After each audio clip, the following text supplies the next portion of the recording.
the strategy of how you budget is very crucial. Now, because of those mistakes, we started getting into a crisis.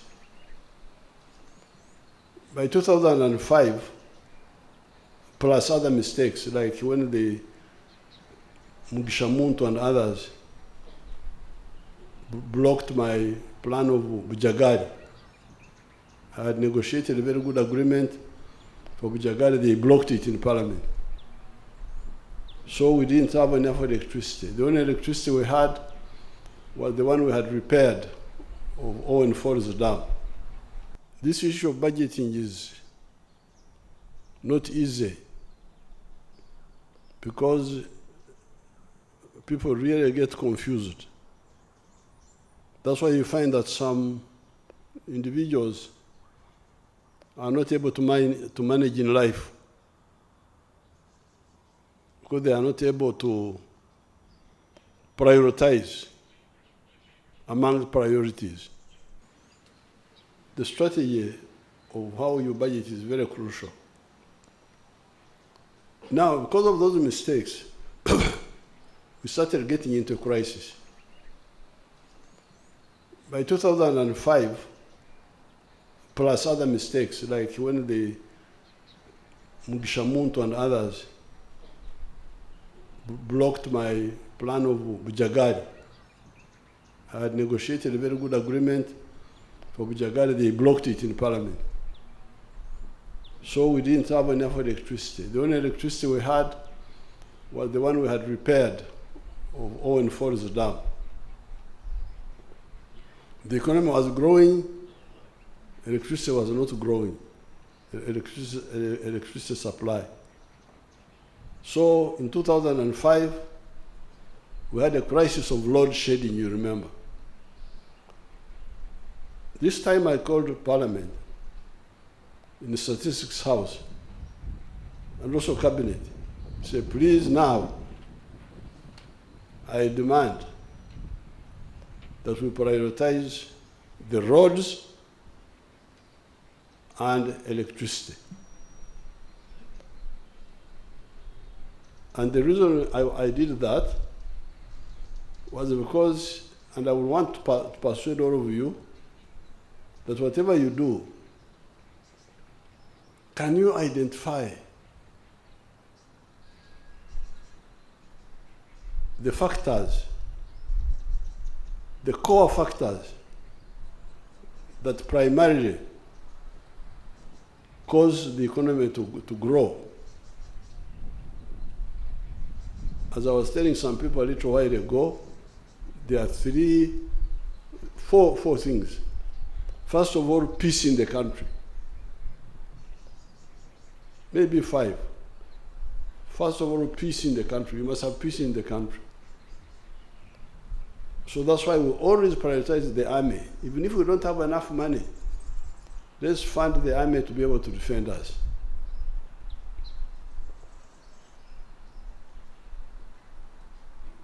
Because without peace, what can you do? Secondly, the policy of wealth creation. The third one are the wealth creators. Who are the wealth creators? The ones who expand the wealth of the country. It is first of all the farmers who grow crops, rear livestock. Secondly, the manufacturers. And thirdly, the hotel people, some sections of services. If you have those 5, you have peace, you have policy, there's also infrastructure. Infrastructure is very crucial because how will the factories work if they don't have electricity? In this year's budget, we have a number of pressures which must be funded. Corruption, very dangerous.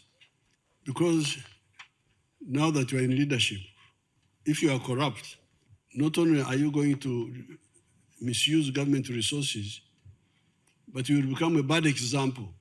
If all the others copy you, where will the country be? If we capture this, the summary of which I have given you, we can't go wrong. Uganda's economy has been growing very fast in spite of these mistakes. Powered by whom? By the private sector and the army, which guards peace. The nation must create prosperity for the African people. In the past, African people were slaves. In the colonial times, there was poverty. If you check the figures, by 1962, I think only about 4% of the people were in the money economy. You check the figures, I think maybe 6 or 9%. Can you check? How many people were in the money economy in 1962? How many homes?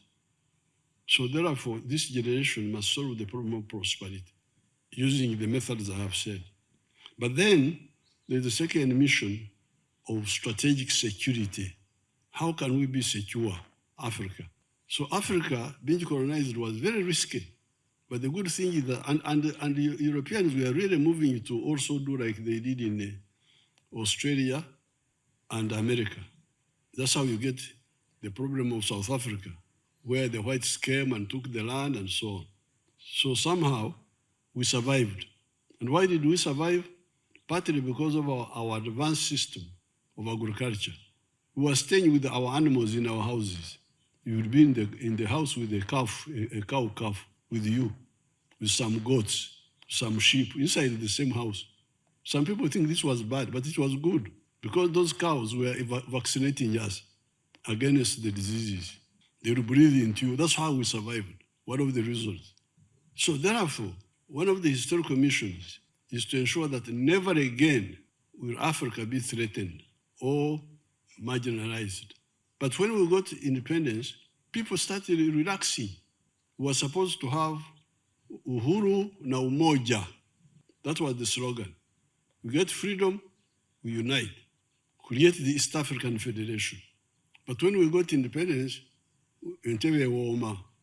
as Vanessa said, people just enjoyed the smaller chairs they were sitting on and forgot about the integration, political integration, except for Tanganyika and Zanzibar, which formed Tanzania. And we must salute Museveni Nyerere and Karume, who did that. How can Africa defend itself against all threats? Because some of the countries now, like the United States, they are operating in 4 dimensions, 4 spheres. They are on land, they have got land forces, we also have some land forces here. They are in the air, Air Force. They are at sea, with the Navy at sea. There, we are not there. We are just here on land. And some of those countries have forces in the ocean and then in space. As we are speaking now, one of the satellites of the USA is going around the moon. For us, we are here in Changwanzi, eating macaroni or something like that, I don't know. This is very dangerous. This is very dangerous. How can Uganda have a navy? We don't even have near the water. The ones near the water don't have a navy. Have a small coastal boats. We in land cannot do anything about it. So that's why we are saying political federation of East Africa, so that we don't want to go and fight other people, but want to go into the ocean also, big way, and find out what's happening in the ocean. After all, that ocean has got a lot of resources. Fish, what is all there. Now, we are not there. But also for security. And also go to the moon, see what are you doing here. The moon is a common property for man. But we are just here in Chankwanzi, dancing in Pakachini. when people are on the moon looking at us like ants, as if we are ants.